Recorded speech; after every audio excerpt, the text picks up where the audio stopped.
சமூக மீடியா சொந்தங்களுக்கு வணக்கம். இன்றைய நாளிலும் மற்றொரு உலக செய்திகளின் ஒரே பார்வையோடு இணைந்திருக்கின்றோம். அந்த வகையிலே தேவைப்படும் வரை போர் தொடரும் என அமெரிக்க அதிபர் டொனால்டு ட்ரம்ப் அறிவித்து சில மணி நேரங்களிலேயே உலக வரைபடம் அதிரடியான பல திருப்பங்களை சந்தித்து வருகின்றது. ஒருபுறம் தனது நீண்டகால நட்பு நாடான பிரிட்டனை வெற்றி பெற்ற பிறகு நீங்கள் இதற்கு என ட்ரம்ப் பகிரங்கமாக சாடியுள்ளார். மறுபுறம் ஆசியாவின் முக்கிய போக்குவரத்து மையமான துபாய் விமான நிலையம் ட்ரோன் தாக்குதலுக்கு உள்ளாகியுள்ளது. மத்திய கிழக்கு நெருப்பு இப்போது தெற்காசியாவிற்கும் பரவியுள்ளது. பாகிஸ்தான் ராணுவ முகாம்கள் மீது ஆப்கானிஸ்தான் வான்வழி தாக்குதலை நடத்தியுள்ளது. உள்நாட்டு போர், வெளிநாட்டு ஆக்கிரமிப்பு மற்றும் நட்பு நாடுகளுக்கு இடையே விரிசல் என உலகம் ஒரு மிக மோசமான அழிவு பாதையை நோக்கி நகர்கிறது. இன்றைய போர்க்களத்தின் அனைத்து நேரடி தகவல்களையும் இப்போது விரிவாக பார்க்கலாம். Fourth Monkey Connect launching soon. NATO என்பது ஒரு ஒற்றை வழி பாதையல்ல. அமெரிக்க அதிபர் டொனால்டு ட்ரம்ப் மீண்டும் தனது ஆக்ரோஷமான ராஜதந்திரத்தை வெளிப்படுத்தியுள்ளார். ஹார்முஸ் ஜலசந்தி விவகாரத்தில் தனது நீண்டகால நட்பு நாடான பிரிட்டனின் மெத்தன போக்கை அவர் பகிரங்கமாக விமர்சித்துள்ளது உலக அரங்கில் பெரும் பரபரப்பை ஏற்படுத்தியுள்ளது. நேற்றைய தினம் பிரிட்டிஷ் பிரதமர் கெய்ர் ஸ்டார்மருடன் ட்ரம்ப் தொலைபேசியில் உரையாடினார். ஹார்முஸ் ஜலசந்தியை மீண்டும் திறப்பதன் அவசியம் குறித்து விவாதிக்கப்பட்டாலும் பிரிட்டனின் பதிலால் கடும் அதிருப்தி அடைந்துள்ளார். பிரிட்டனை முதல் நட்பு நாடு என்று அழைக்கின்றார்கள், ஆனால் நான் உதவி கேட்டபோது அவர்கள் வர மறுத்துவிட்டனர் என ட்ரம்ப் தனது ஆதங்கத்தை வெளிப்படுத்தியுள்ளார். நாங்கள் ஈரானின் பலத்தை அழித்து வெற்றி பெற்ற பிறகு நாங்கள் 2 கப்பல்களை அனுப்புகின்றோம் என்றார்கள். வெற்றி பெற்ற பிறகு உங்கள் கப்பல்கள் எங்களுக்கு எதற்கு என ட்ரம்ப் நேரடியாகவே விமர்சித்துள்ளார். உக்ரைன் போரின் போது அமெரிக்கா செய்த உதவிகளை நினைவுபடுத்திய ட்ரம்ப் இப்போது அமெரிக்காவிற்கு தேவையான நேட்டோ நாடுகள் பின்வாங்குவது நேட்டோவின் எதிர்காலத்திற்கே ஆபத்தானது என எச்சரித்துள்ளார். ஈரானிய கரையில் ட்ரோன்கள் மற்றும் கண்ணி வெடிகளை அகற்ற ஐரோப்பிய கமாண்டோ படைகள் களமிறங்க வேண்டும் என்பதே ட்ரம்பின் தற்போதைய பிரதான கோரிக்கையாக உள்ளது. ட்ரம்பின் இந்த அழுத்தம் ஒருபுறம் இருக்கு, ஆசிய நாடுகள் தற்காப்பு நடவடிக்கைகளில் இறங்கியுள்ளன.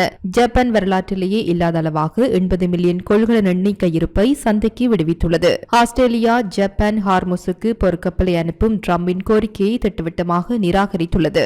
மத்திய கிழக்கில் போர் பதற்றம் அதிகரித்து வரும் நிலையில் அமெரிக்க அதிபர் டொனால்டு ட்ரம்பின் கோரிக்கையை அவரது மிக நெருங்கிய நட்பு நாடுகளான ஜப்பானும் ஆஸ்திரேலியாவும் நிராகரித்துள்ளன. ஆசிய பசிபிக் பிராந்தியத்தில் ஏற்பட்டுள்ள இந்த ராஜதந்திர விரிசல் குறித்த கூடுதல் தகவல்களை பார்ப்போம். மூலோபாய முக்கியத்துவம் வாய்ந்த ஹார்முஸ் நீரிணையில் பாதுகாப்பை பலப்படுத்த போர்க்கப்பல்களை அனுப்ப அமெரிக்க அதிபர் டொனால்டு ட்ரம்ப் விடுத்த கோரிக்கை ஆஸ்திரேலியாவும் ஜப்பானும் திட்டவட்டமாக மறுத்துவிட்டன. மேற்கு ஆசியாவில் ஏற்கனவே பதட்டம் உச்சத்தில் உள்ள நிலையில் மேலதிக போர்க்கப்பல்களை அனுப்புவது எரியும் நெருப்பில் எண்ணெய் ஊற்றுவது போல அமையும் என இரு நாடுகளும் கவலை தெரிவித்துள்ளன. உலகின் பரபரப்பான எண்ணெய் போக்குவரத்து பாதையை பாதுகாக்க ஒரு பண்பாட்டு கடற்படை கூட்டணியை உருவாக்க ட்ரம்ப் முயன்று வருகின்றார். ஆனால் பிராந்திய பாதுகாப்பு மற்றும் சொந்த நாட்டு நலன்களை கருதி அமெரிக்காவின் இந்த அதிரடி திட்டத்திலிருந்து ஜப்பானும் ஆஸ்திரேலியாவும் விலகி நிற்பது நட்பு அமெரிக்க நாடுகளிடையே வளர்ந்து வரும் பிளவை வெளிச்சம் போட்டு காட்டுகின்றது. ஒருபுறம் அமெரிக்காவின் கோரிக்கையை நிராகரித்துள்ள ஜப்பான், மறுபுறம் தனது உள்நாட்டு எரிபொருள் தேவையை பூர்த்தி செய்து போராடி வருகின்றது. மத்திய கிழக்கில் ஒருபுறம் ராஜதந்திர போர் நடந்து கொண்டிருக்க, மறுபுறம் ஆசிய கடற்பரப்பில் சீனாவின் மர்ம அணிவகுப்பும் வடகொரியாவின் ஏவுகணை சோதனைகளும் உலக நாடுகளை அச்சுறுத்தி வருகின்றன.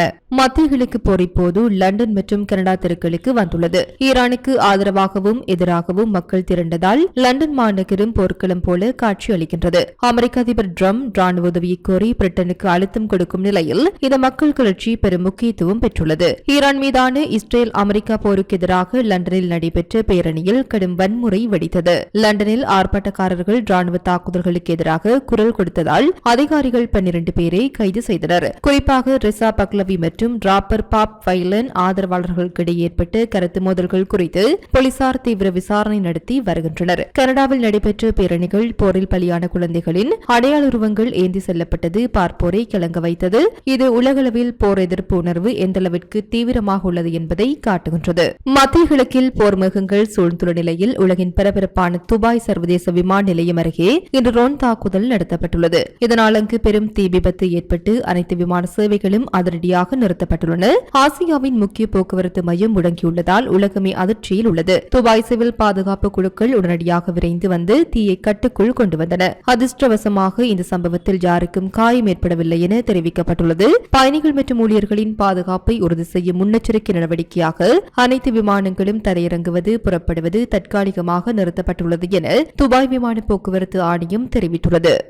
மத்திய போர் ஒரு புதிய மற்றும் ஆபத்தான கட்டத்தை எட்டியுள்ளது. இஸ்ரேலிய பிரதமர் நெதன்யாகுவை தேடி கண்டுபிடித்து கொள்ளப்போவதாக ஈரானின் புரட்சிகர காவல்படை பகிரங்கமாக அறிவித்துள்ளது. ஈரானின் சக்தி வாய்ந்த ராணுவ அமைப்பான IRGC ஞாயிற்றுக்கிழமை வெளியிட்ட அறிக்கை உலக நாடுகளை அதிர்ச்சியில் ஆழ்த்தியுள்ளது. குற்றவாளி நெதன்யாகு உயிருடன் இருக்கும் வரை அவரை நாங்கள் தொடர்ந்து துரத்துவோம், பலவந்தமாக கொள்வோம் என அந்த அறிவிப்பில் தெரிவிக்கப்பட்டுள்ளது. ஒரு நாட்டின் பிரதமருக்கு எதிராக நேரடியாக விடுக்கப்பட்டுள்ள இந்த அச்சுறுத்தல் போர் தீவிரமடைவதை காட்டுகின்றது. மத்திய கிழக்கு நாடுகளை தொடர்ந்து இப்போது தெற்காசியாவிலும் போர் மேகங்கள் சூழ்ந்துள்ளன. பாகிஸ்தான் மற்றும் ஆப்கானிஸ்தான் எல்லைப் பகுதியில் நீண்டகாலமாக நிலவி வந்த பதற்றம் இன்று வான்வழி தாக்குதலாக விஸ்வரூபம் எடுத்துள்ளது. பாகிஸ்தான் ராணுவ முகாம்களை வைத்து ஆப்கானிஸ்தான் வான்வழி தாக்குதல் நடத்தியதாக வெளியாகி வரும் செய்திகள் உலக நாடுகளை அதிர்ச்சியில் ஆழ்த்தியுள்ளது. கடந்த சில நாட்களாகவே பாகிஸ்தான் ஆப்கானிஸ்தான் எல்லைப் பகுதியில் எல்லை தாண்டிய துப்பாக்கிச்சூடு மற்றும் தீவிரவாத நடவடிக்கைகள் அதிகரித்து வருகின்றன. இந்த நிலையில் இன்று